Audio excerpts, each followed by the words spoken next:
दोस्तों यूनिवर्स में ऐसी कई जगहें मौजूद है जहां आपको कोई ऑब्जेक्ट तो नहीं मिलेंगे, लेकिन आपको वहां पर कई रहस्य जरूर मिल जाएंगे।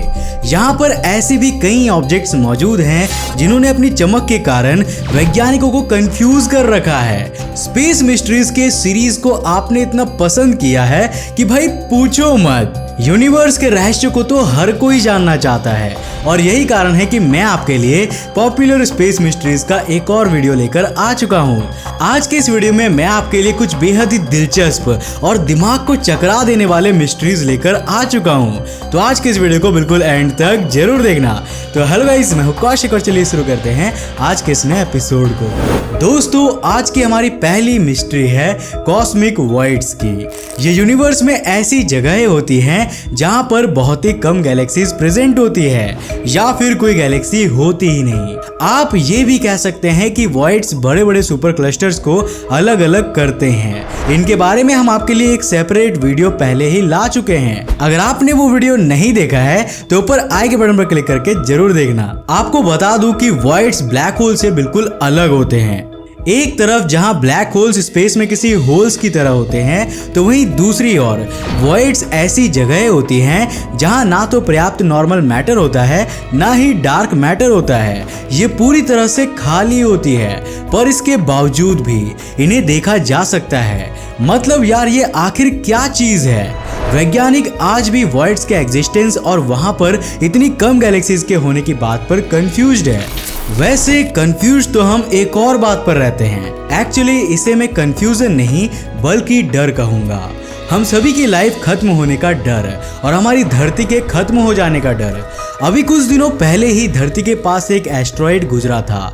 साइंटिस्ट इसके बारे में कई साल पहले से ही जानते थे, फिर भी धरती पर रहने वाले सबसे इंटेलिजेंट जीव ऐसे घबरा रहे थे कि भाई अब तो हम खत्म ही होने वाले हैं। कई लोग तो अभी से एपोफिस और बेनू जैसे एस्ट्रॉइड्स के आने की खबर सुनकर डर रहे हैं। कुछ लोग तो ये भी कह रहे हैं कि हेलिस कॉमेट भी धरती के बहुत ज्यादा करीब से गुजरने वाला है।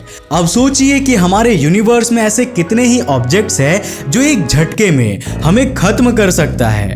नेपच्यून के पार के सोलर सिस्टम में कुइपर बेल्ट और ऊर्ट क्लाउड में ना जाने कौन कौन से ऑब्जेक्ट्स घूम रहे हैं। कहते हैं कि ऊर्ट क्लाउड में कई कॉमेट्स भी हैं जिन्हें हम ऑब्जर्व नहीं कर पाते हैं।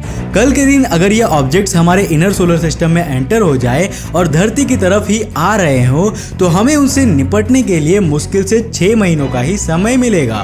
वैसे किसी रोग प्लैनेट या रोग स्टार का सोलर सिस्टम में आ जाना, धरती का किसी ब्लैक होल की तरफ अट्रैक्ट हो जाना, हमारा दूर किसी गैलेक्सी से आई गामा रे बर्स्ट का शिकार हो जाना, पास के किसी स्टार का सुपरनोवा एक्सप्लोजन हो जाना। यार, जिंदा रहने के लिए केवल एक ही प्लैनेट है, लेकिन मरने के लिए हजारों ऑप्शंस है। अब इस यूनिवर्स में कब क्या हो जाए ये भी एक मिस्ट्री है, और जब तक इसका खुलासा होगा तब तक शायद बहुत देर हो चुकी होगी। दोस्तों, यूनिवर्स से जुड़ी सबसे बड़ी मिस्ट्रीज में से एक तो यूनिवर्स खुद ही है। कहने का मतलब ये है कि आज तक पक्के तौर पर कोई नहीं जानता कि ये यूनिवर्स कैसे बना था, कब बना था एंड मोस्ट इम्पोर्टेंटली ये यूनिवर्स कहाँ तक फैला हुआ है। हम में से ज्यादातर लोग ये मानते हैं कि ये यूनिवर्स बिग बैंग के बाद बना था, लेकिन ये भी सिर्फ एक मेजॉरिटी का ही डिसीजन है, या कहे तो यूनिवर्स के बनने से जुड़ी सबसे पॉपुलर थ्योरी है। बिग बैंग थ्योरी के कई अल्टरनेटिव वर्जन्स दिए जाते हैं। एटर्नल इन्फ्लेशन थ्योरी और स्टेडी स्टेट थ्योरी भी यूनिवर्स के ओरिजिन को एक्सप्लेन करने की कोशिश करती है। अब इनमें से कौन सी थ्योरी 100% सच है या फिर यूनिवर्स के बनने के रहस्य कुछ अलग ही है, ये तो मैं नहीं जानता।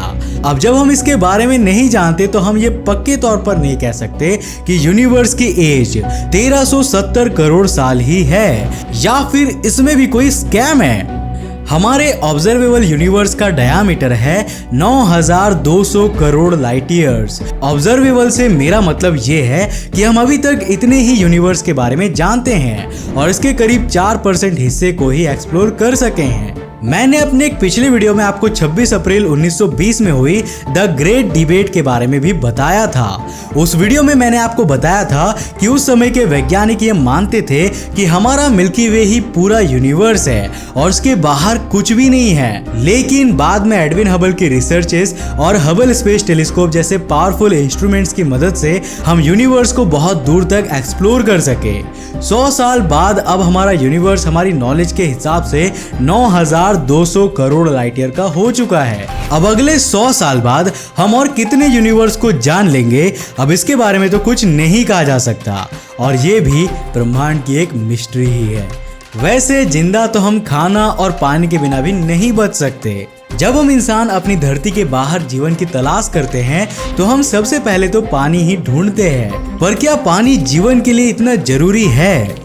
अरे हाँ भाई, मैं जानता हूँ कि हम इंसानों का काम तो पानी के बिना बिल्कुल भी नहीं चल सकता, लेकिन क्या ये जरूरी है कि दूसरे ग्रहों में रहने वाले एलियंस भी हमारी तरह पानी ही पीते होंगे?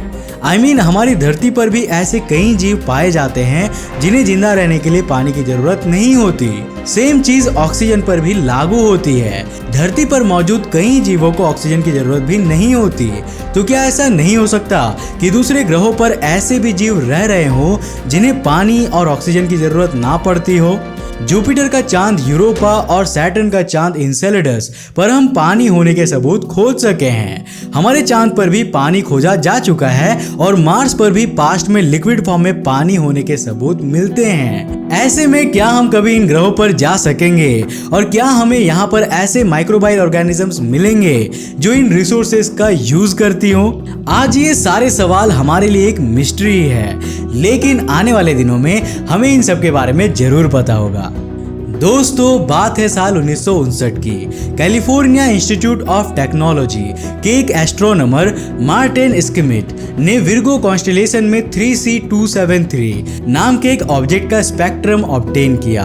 उस समय ये माना जाता था कि ये एक स्टार है, पर स्किमिट ने पाया कि ये स्टार धरती से करीब 200 करोड़ लाइट ईयर्स की दूरी पर है। बट सरप्राइजिंगली इतनी दूर होने के बावजूद भी इसे आप साफ आसमान में अपने घर की छत पर बैठकर एक बिगिनर्स टेलीस्कोप की मदद से भी देख सकते हैं। इसका सीधा सा मतलब ये था कि ये ऑब्जेक्ट बहुत ही ज्यादा चमकदार था। पर इस तरह की चमक के लिए तो किसी ऑब्जेक्ट को सिर्फ एक स्टार ही नहीं बल्कि पूरी मिल्की वे की एनर्जी से भी कई हजार गुना ज्यादा एनर्जी की जरूरत पड़ेगी। बाद में हुए स्टडीज से ये पता चला कि 2C273 स्टार असल में कोई स्टार है ही नहीं, बल्कि ये तो कुछ और ही ऑब्जेक्ट है। वैज्ञानिकों ने इसे क्वाजी स्टेलर ऑब्जेक्ट के कैटेगरी में रखा, जिन्हें हम आज क्वेजार के नाम से जानते हैं। क्वेजार्स गैलेक्सीज के एक्टिव गैलेक्टिक न्यूक्लियस होते हैं जिन्हें ब्लैक होल से पावर मिलती है। आपको जानकर हैरानी होगी कि क्वेजार्स की फर्स्ट डिस्कवरी के सिर्फ 60 से 70 सालों में ही आज हम 5 लाख से ज्यादा क्वेजार्स के बारे में जानते हैं। कहते हैं कि क्वेजार्स केवल वहीं पर बनते हैं जहां पर मैटर की डेंसिटी दूसरी जगहों के मुकाबले काफी ज्यादा होती है। इसके अलावा क्वेजार्स वहीं पर मिलते हैं जहां ब्लैक होल्स हो।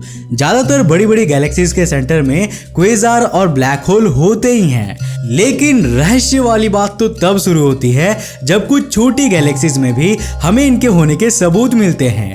हमारी गैलेक्सी मिल्की वे के सेंटर में सैजिटेरियस ए स्टार नाम का एक ब्लैक होल है और एंड्रोमेडा गैलेक्सी के सेंटर में भी एक ब्लैक होल मौजूद है, पर यहाँ पर कोई भी क्वेजार नहीं है। अब आखिर ऐसा क्यों है, इसका जवाब तो वैज्ञानिकों के पास भी नहीं है। कुछ लोग कहते हैं कि पहले मिल्की वे के सेंटर में भी एक क्वेजार हुआ करता था, पर इवोल्यूशन के दौरान वो अपनी पावर खो बैठा और आज खत्म हो गया। पर अगर ऐसा है तो हमें मिल्की वे के अंदर भी इसके इफेक्ट दिखने चाहिए थे, है ना? लेकिन हमें ऐसा कुछ भी देखने को नहीं मिलता है। हम जितना इस टॉपिक के बारे में सोचते हैं, हमारा दिमाग उतना ही ज्यादा चकराने लगता है। तो आप जान ही सकते हो कि ये कितनी बड़ी मिस्ट्री है। वैसे आप क्या सोचते हैं इसके बारे में, हमें नीचे कमेंट करके जरूर बताना। और क्या आपको पॉपुलर स्पेस मिस्ट्रीज की ये वाली पार्ट पसंद आई? अगर हाँ तो हमें नीचे कमेंट करके जरूर बताओ। अगर आप चाहते हो कि हम ऐसे ही और इंटरेस्टिंग वीडियोस बनाते रहें तो आप हमें सपोर्ट भी कर सकते हो हमारे ऑफिशियल मर्चेंडाइज को खरीद कर। तो सोच क्या रहे हो, जल्दी से हमारे वेबसाइट antarikshtv.in पर जाओ और हमारे टी शर्ट्स को खरीदो, जो कि खास तौर पर आपके लिए ही बना हुआ है। अगर आपने अभी तक हमें इंस्टाग्राम पे फॉलो नहीं किया तो कर क्या रहे हो यार, जल्दी से जाके इंस्टाग्राम पे फॉलो करो। अगर आप नए हो इस चैनल पे तो ऐसे इंटरेस्टिंग वीडियोस के लिए चैनल को सब्सक्राइब करने के साथ साथ नोटिफिकेशन बेल को बंद कर देना ताकि आप देख सको हमारे वीडियो सबसे पहले। तब तक के लिए बाय, जय